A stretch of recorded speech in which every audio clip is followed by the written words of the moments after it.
So some people are looking to watch this video to basically make their kids be very wealthy so they don't have to get any debt, don't have to worry about buying a home, and don't really have to worry about a lot of financial problems. Now, in all honesty, guys, I think those intentions are great, but whenever I think about, for example, doing this whole thing with an LLC to pay my kids, they can basically have money by the time they turn 18, which by the way is a great thing, and I'll teach you in this video, but I don't like the idea of removing all the problems in a kid's life because I can see that being a very negative thing. And I know people where their parents pay for their apartments, their houses, for everything, and it's like they never actually grow up. It's like they're always dependent on their parents, and that's not really what I want to do for my kids. So when I think about this whole plan, I see it like this. I see it like Warren Buffett when he says, you want to give your kids enough money to do anything, but not enough to do nothing.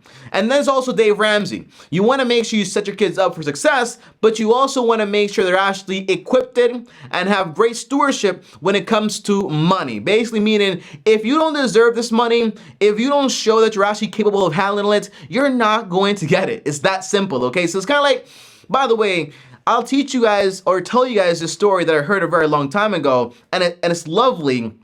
And it talks about how there was this very rich guy, okay? And he was the uncle to somebody else. And when he passed away, he gave his kid, this guy, what is it? His nephew an inheritance, okay? But before he could actually receive the inheritance, he had this entire whole list of things he had to accomplish and complete first. So when that nephew went out into the world to accomplish all the things his uncle basically had them want to do or whatever, the nephew became very wealthy and rich, and when he finally completed everything, he came back for the inheritance, and they basically told him, the list was your inheritance. The point is, okay, character, knowledge, and experience is the thing you're going to pass on to your kids. That's what actually makes the most sense. But just giving your kids money with no type of way to actually manage it is just a great way to waste your time and your money. That's the way I see it. So I don't want to raise kids that don't have any problems. By the way, when I say problems, I don't mean you want your kids to be worried about money, you want to be living in the ghetto, you want to be worried about field trips or experiences. No, but it's like there are certain challenges in this life that a kid has to experience to build character. And that's super important. So as you watch this video, keep that in mind, okay? The best inheritance you can pass on is knowledge and character, okay? That's my opinion. That's the way I see it personally. Now, as always, guys, like this video on top out. Also, subscribe and hit the bell so you get notified. Now, the very first thing, guys, is this video is very basic. It's not really that complicated whatsoever. When you think about an LLC, it's a limited liability company. That's what we're gonna use for this video, but it doesn't mean it's the only way to do it. You can do it with a C Corp, S Corp, whatever corporation you actually want to do it with. The idea is a limited liability company just limits your risks with your personal assets. Basically saying, if I have a business, and you want to be slipping and sliding in my business just to basically fall down and sue me, my liability is basically limited to the actual company. So you can come after the company's assets, but you can't come after my personal assets, okay? That's what a limited liability company basically is. It creates an entire entity, kind of like its own person that the business is, and you can't be sued for your personal assets unless you sign a good guy guarantee with a bank loan, because that's different, but that's another video for another day. Now, that's the first part. You have a corporation. Second part is a standard deduction. The standard deduction basically says, it's basically what the government is going to say, hey, right now it's about $12,950. They basically say, hey, if you make less than that or equal to that, you don't have to worry about paying taxes on that. And whenever you make, for example, let's say you make I don't know, what's double that? $24,000 a year. They say, well, we'll deduct $12,000 as a standard deduction, so you don't pay tax on that. So you only really pay tax on the other $12,000 you basically earned, okay? That's okay, Siri. Thank you for finding that on the web, which I did not ask you. But that's the whole thing. So think about limited liability company as a company that limits your liability, okay? Think about a standard deduction as, well, if you don't pay taxes on that amount, the answer is that's obviously the amount you're going to pay your kids because you want to make sure they don't have to pay taxes. And there's also benefits. Benefits are, for example, if your kids are younger than 18 years old, there is no payroll tax. On top of that, if you're having to pay somebody something, it also means you're going to save money on taxes. And on top of that, as far as experience goes, well, if your kid has, for example, a bunch of experience, even though if it's with your company, that goes a long way when they're actually gonna get a real legit job. Now, before I tell you how to do this, I gotta warn you, okay? There are obviously tricky, scoopy ways to actually get this done where your kid's not doing any work, where your company's not a real company. You're just basically putting money in there to float to your kids so that we can basically do this whole thing and do it like tax-free or whatever. There are ways to do that. I will not talk about it in this video because I don't want to get sued, and I like not being investigated by the IRS. But by the way, all this stuff is legal. If you go, for example, on the SBA website, they tell you how to do this stuff. So it's not like it's crazy illegal. It's not actually illegal whatsoever. I want to clarify that. It's completely legal to actually do.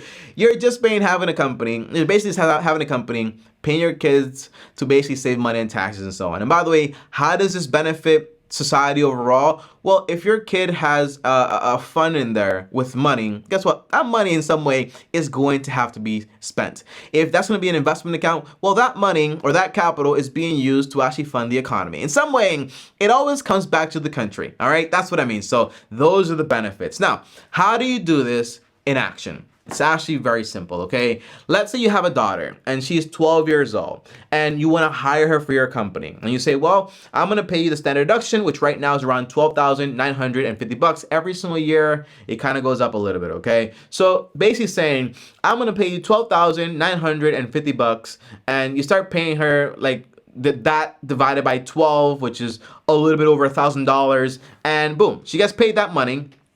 And what can you do with that money? The answer is two things. You can put that, for example, in a college fund. You can just keep the money, you can invest it, whatever you actually want to do. But overall, it's either you keep the money or you invest the money. And I always recommend you invest the money because you want to have the money multiply.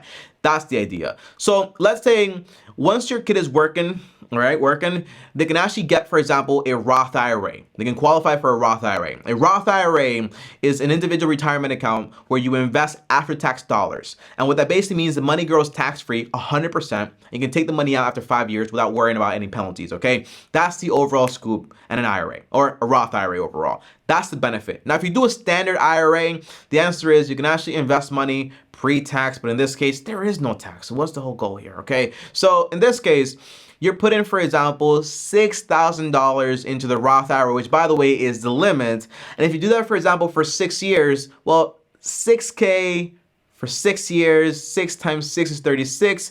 But if that money earns 12% and it compounds, it's about $48,000 your kid actually has just on half of the money, right? Now, if you were to go ahead and invest the other half in a brokerage account or in a 529 account for college purposes, the answer is you can have another, for example, $48,000, okay? That basically means you have like almost $100,000 by the time that kid turns, for example, like 18 years old. That's a big deal. That is massive. That is awesome.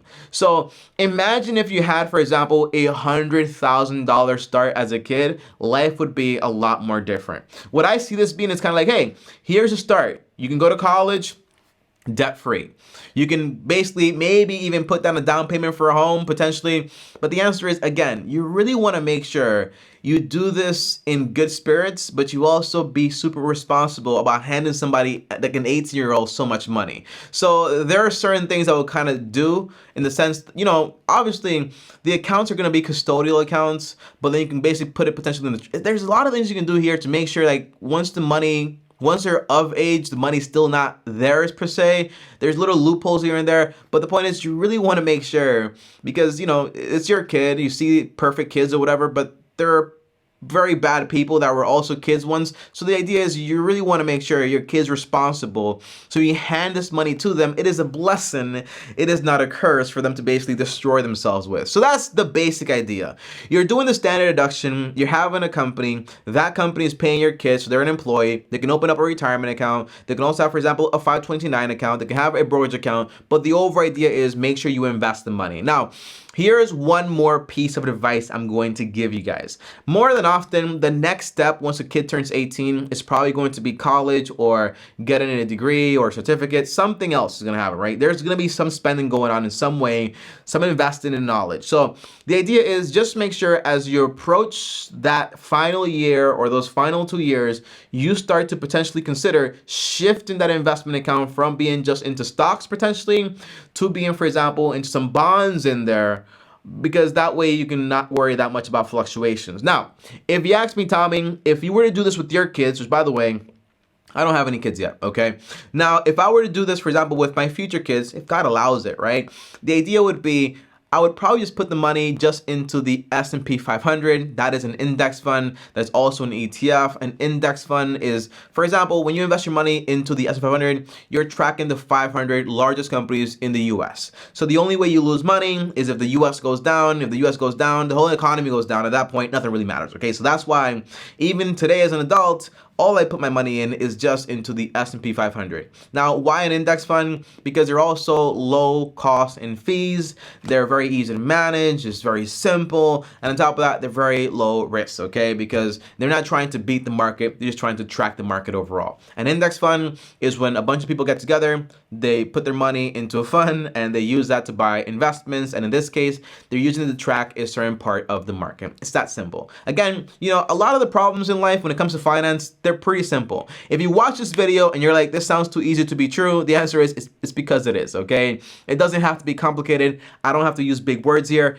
It is really this simple. Now, I suggest you don't stop here. Look up, for example, by the way, this is only for entertainment purposes. I want to make this very clear because what I'm about to say here is very specific. Some people will create businesses that don't really sell anything or have anything, but will put money in there just for the sake of actually paying their kids. Some folks do this for the sake, oh my goodness. I'm so sorry, guys. This is like the third time I actually get interrupted. I'm sorry. With the watch and also my phone. Sorry about that. But overall, some people are going to kind of like build these businesses that aren't really businesses, and there's nothing illegal about it. So talk to your CPA about it, okay? That's what I'm saying. You can put your phone bill on there, your car mileage in there, all this stuff in there. It all depends on how you actually want to do it, all right? That's the overall idea. So don't get freaked out and don't think I need to have a legitimate business here. No, you can just fund it with your normal money.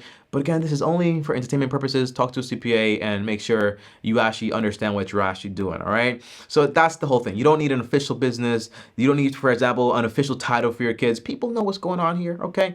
And by the way, simple rule is, you don't have to do the maximum amount of money. If you can only do like $1,000 a year or $1,000, for example, like every 6 months, the answer is just do what you can. The answer is any investment in your kid today, in the future, is probably going to give them a leg up. So don't think, well, I don't have $12,000 to do this with, okay? My business barely makes money. The answer is you don't need to take it that seriously. You don't need to do the maximum.